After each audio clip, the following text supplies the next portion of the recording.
नमस्कार, मैं हूं दीपाली राणा। आप देख रहे हैं आवाज समाचार। शुरुआत इस वक्त की हेडलाइंस के साथ। M6 पर सोने ने फिर छुआ नया शिखर। 57,000 के पार। फेड की नरमी की उम्मीद और कमजोर डॉलर से मिला सपोर्ट।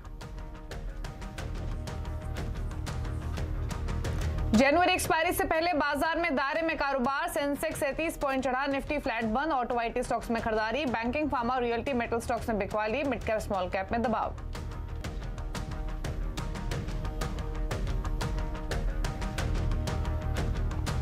बजट में आत्मनिर्भर डिफेंस पर बड़ा फोकस। रक्षा पर 15% तक ज्यादा खर्च का ऐलान संभव। घरेलू उत्पादन और एक्सपोर्ट बढ़ाने पर जोर। सीएनबीसी आवाज एक्सक्लूसिव।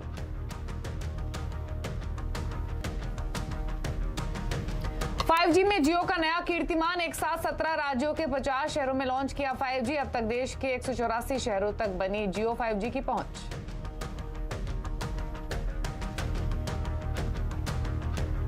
दिल्ली एनसीआर में भूकंप के तेज झटके। रिएक्टर स्केल पर 5.8 मापी गई तीव्रता। किसी बड़े नुकसान की खबर नहीं। नेपाल में जमीन के 10 किलोमीटर नीचे था केंद्र। न्यूजीलैंड के खिलाफ आखिरी वनडे में भारत का धमाकेदार खेल। ओपनर रोहित शर्मा और शुभमन गिल ने जड़े शतक। पहले विकेट के लिए 200 रन से ज्यादा की पार्टनरशिप।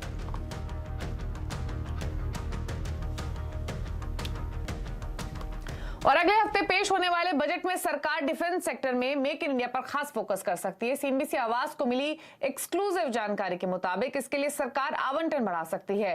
पूरी खबर जानने के लिए लक्ष्मण रॉय के पास चलते हैं। लक्ष्मण, बताइए क्या तैयारी है सरकार की और डिफेंस सेक्टर को लेकर खासतौर से किस तरीके का फोकस सरकार का रह सकता है?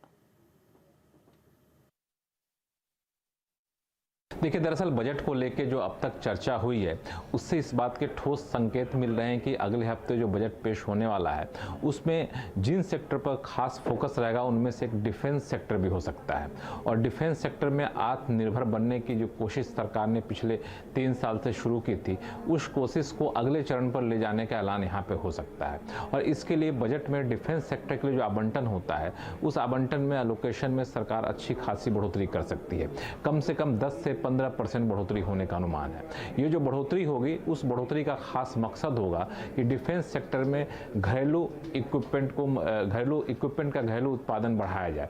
यानी जो घरेलू कंपनियां हैं वो डिफेंस इक्विपमेंट का उत्पादन ज़्यादा जोर शोर से करें। दूसरा खास फोकस रहेगा कि स्टार्टअप को बढ़ावा दिया जाए।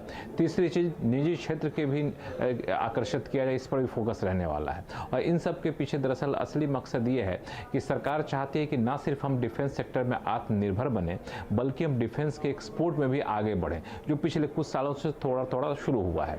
यहाँ पे बता दूं कि सरकार ने अब तक 4 जो है पॉजिटिव लिस्ट जारी की है, जिसमें से 411 डिफेंस आइटम के घरेलू उत्पादन का ऐलान कर चुकी है। अब तक करीब 2,20,000 करोड़ रुपए के कॉन्ट्रैक्ट दिए जा चुके हैं और करीब 5 लाख करोड़ रुपए के प्रोजेक्ट अलग अलग स्तर पर है और उसको जल्द से लागू करने की कोशिश होगी। इसलिए सरकारी आवंटन बढ़ाने की तैयारी कर रही है और इसमें टेक्नोलॉजी पर खास फोकस होगा। रिसर्च एंड डेवलपमेंट पर खास फोकस हो सकता है। ओके, तो डिफेंस पर खास फोकस रहेगा। घरेलू मैन्युफैक्चरिंग बढ़ावा देने पर जोर रहेगा 15 से 20%। इसीलिए डिफेंस स्पेस में एलोकेशन बढ़ सकता है। तो ये लगभग तय है कि बजट में इस बार डिफेंस सेक्टर पर खास फोकस है। लेकिन इस सेक्टर की कंपनियां और दिग्गज किस तरीके के कदम की उम्मीद कर रहे हैं, जानने के लिए हमने बातचीत की पीटीसी इंडस्ट्रीज के एमडी सचिन अग्रवाल से। इंडिया को सारे इक्विपमेंट और प्लेटफॉर्म्स काफी जो पुराने हो चुके हैं और जैसे आपने बोला पहले कि रशिया यूक्रेन वॉर के चक्कर में ओवर डिपेंडेंस भी है कुछ थोड़ी बहुत रशिया की तरफ, तो उसका मॉडर्नाइजेशन और सेल्फ रिलायंस आत्मनिर्भर क्रिएट करने के लिए ये इक्विपमेंट और प्लेटफॉर्म्स के ऊपर काफी बड़ा बजट एलोकेशन होना चाहिए, उसकी उम्मीद करी जा रही है।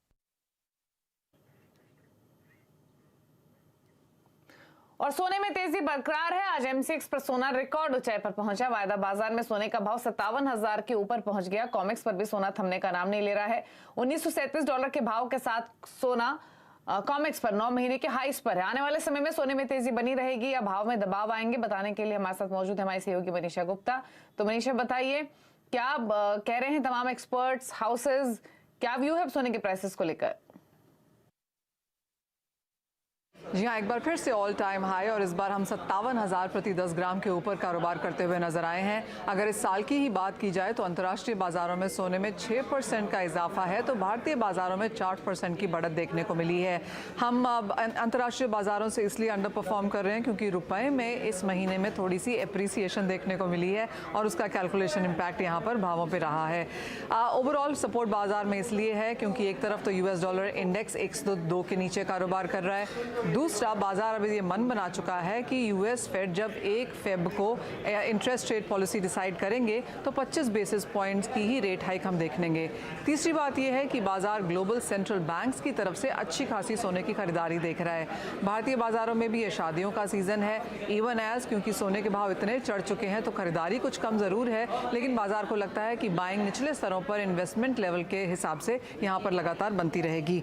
इसके अलावा ग्लोबल बैंक्स एंड ब्रोकरेजेस को ये भी लगता है कि आगे चलकर और भी तेजी सोने चांदी में यहाँ पर देखने को मिलेगी क्योंकि चीन की तरफ से खरीदारी यहाँ पर अच्छी खासी बढ़ी है। पिछले साल की अगर बात करें तो ऑलमोस्ट 700 टन ज्वेलरी ही सिर्फ यहाँ पर चीन ने खरीदी थी। उसके अलावा जो फ्यूचर्स और इन्वेस्टमेंट बाइंग है वो सेपरेट नंबर्स हैं। इन्वेस्टमेंट बाइंग के साथ साथ अगर आप मनी मैनेजर्स, हेज फंड्स को देखें तो उनकी जो नेट लॉन्ग पोजिशंस हैं वो भी 2 साल में सबसे ज़्यादा है। सो सभी तरफ से यहाँ पर फिलहाल सोने को सपोर्ट है और जैसे मैंने कहा कि बैंक्स एंड ब्रोकरेजेस को भी लगता है कि यहाँ से और तेजी सोने में मिल पाएगी। अंतर्राष्ट्रीय बाजारों में $2,000 प्रति आउंस का आंकड़ा ऑलमोस्ट सभी इसकी चर्चा कर रहे हैं और भारतीय बाजारों में 57,000 हम ऑलरेडी देख चुके हैं, तो 59 और 60,000 पर 10 ग्राम्स की बातचीत अब यहाँ होने लगी है। शुक्रिया आपका मनीषा ये डिटेल्स बताने के लिए। तो तमाम फैक्टर्स जिन सपोर्ट किया है सोने के भाव को, इंटरनेशनल मार्केट्स के मुकाबले हालांकि कम तेजी रही है लेकिन रिकॉर्ड हाइज हासिल हुए हैं। और आगे बढ़ेंगे। अक्सर हम कई बार खुले यानी चेंज को लेकर परेशान हो जाते हैं। सूत्रों के मुताबिक रिजर्व बैंक इस परेशानी को दूर करने के लिए खास इंतजाम कर रहा है। क्या है वो इंतजाम, जानने के लिए चलते हैं लक्ष्मण रॉय के पास एक बार फिर से। तो लक्ष्मण बताइए, खुले की व्यवस्था या चेंज की व्यवस्था के लिए रिजर्व बैंक क्या इंतजाम कर रहा है?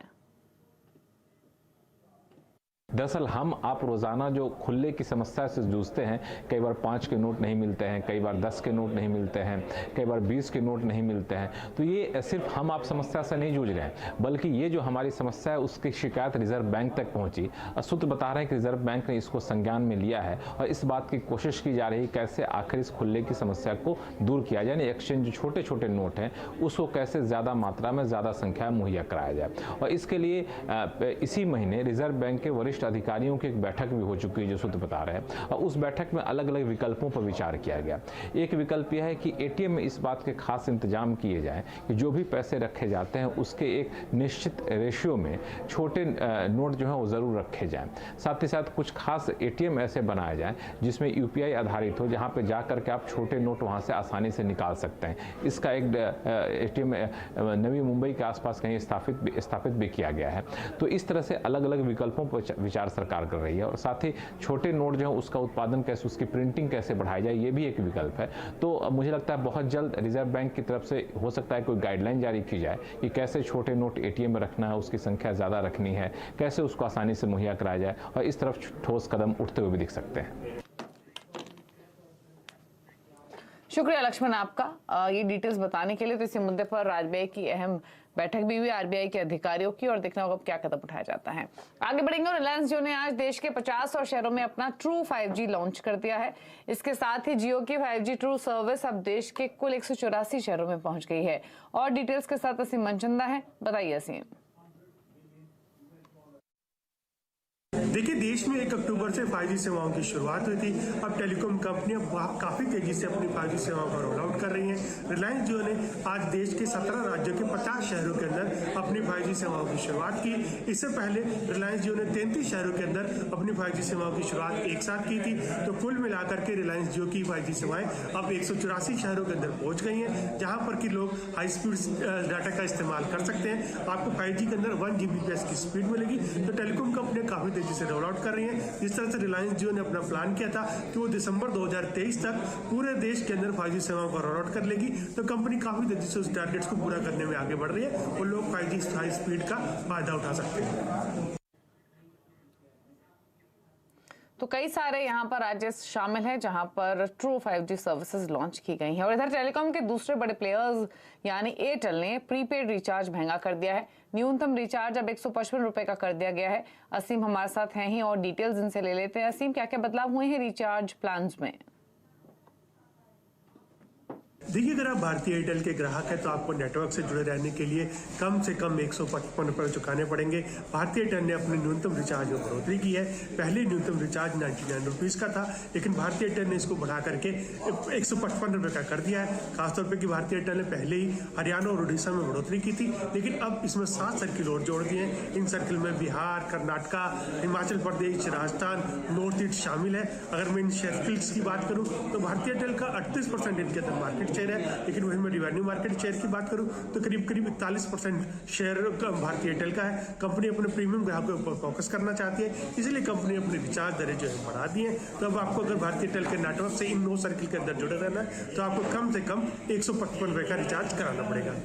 जी, शुक्रिया असीम आपका ये डिटेल्स बताने के लिए। तो प्लान्स में क्या क्या चेंजेस हुए हैं वो असीम ने यहाँ पर बताया। अब मार्केट अपडेट की बात करेंगे। जनवरी एक्सपायरी से पहले बाजार में दायरे में कारोबार रहा। सेंसेक्स 37 पॉइंट चढ़कर 60,980 पर बंद हुआ। वहीं निफ्टी बिना बदलाव के 18,118 पर क्लोज हुआ। Mid cap small cap stocks में भी दबाव था। आईटी ऑटो स्टॉक्स में खरीदारी थी। वहीं banking, pharma, realty, metal stocks में बिकवाली देखने को मिली।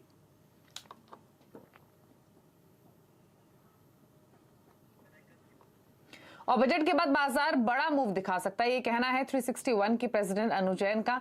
अनु जैन के मुताबिक रिन्यूएबल में केपेक्स बढ़ने से बैंकों को काफी फायदा होगा। मुझे लगता है कि वो जो न्यू मूव होगा वो शायद पॉजिटिव साइड में होगा और नेगेटिव साइड में नहीं होगा। जिस हिसाब से HDFC बैंक और HDFC ने एक ब्रेकआउट दिया है, तो बैंकिंग 43,000 जैसे कि आज अटेम्प्ट कर रहा था इंडेक्स, वो वापस 45 की तरफ चलने की उसमें पूरी स्ट्रेंथ बिल्ड कर रहा है। एंड जिस तरीके से चाहे वो मर्जर थोड़ा सा डिले हो रहा है, and merger can be probably instead of March, April can probably be in May, June, but आपको एक 1900 की तरफ के लिए एक ब्रेकआउट दे रहा है ये HDFC बैंक। तो उसमें जो एक स्ट्रेंथ आएगी उस तरीके से एक probably जो मैं बैंक निफ्टी को जिस तरीके से देख रही हूँ कि probably आपको लेयरिंग मिलेगी कि पहले HDFC बैंक चलेगा, कोटक बहुत टाइम से नहीं चला है, may be second half Kotak के लिए it could be important. ICICI का शायद इन टर्म्स ऑफ निम्स ये या नेक्स्ट क्वार्टर बेस्ट निम्स होगा प्रोबेबली। उसके बाद जिस तरीके से हमने रिजल्ट्स छोटे बैंक्स के देखे हैं, चाहे वो फेडरल है, IDFC है, प्रोबेबली आपको वो kind of move will take you into the mid level bank. और मारुति सुजुकी ने तीसरी तिमाही के नंबर्स जारी कर दिए हैं। तीसरी तिमाही में मारुति सुजुकी का प्रदर्शन एक्सपेक्टेशन से बेटर रहा है। प्रॉफिट्स में सालाना आधार पर 130% के करीब तेजी दर्ज की गई है। वहीं तीसरी तिमाही में कंपनी का नेट प्रॉफिट 2351 करोड़ पहुंच गया है, जबकि वित्त वर्ष 2022 की तीसरी तिमाही में कंपनी का मुनाफा 1011 करोड़ रुपए था। तीसरी तिमाही में मारुति सुजुकी की आय भी सालाना आधार पर बढ़कर 29,000 करोड़ रही है। वहीं वित्त वर्ष में यानी पिछले साल इसी तिमाही में 23,246 करोड़ का आंकड़ा था। मार्जिन 9.7% पर रहे हैं बिना बदलाव के, लेकिन एक्सपेक्टेशन से बेटर नंबर्स मारुति सुजुकी ने पोस्ट किए हैं।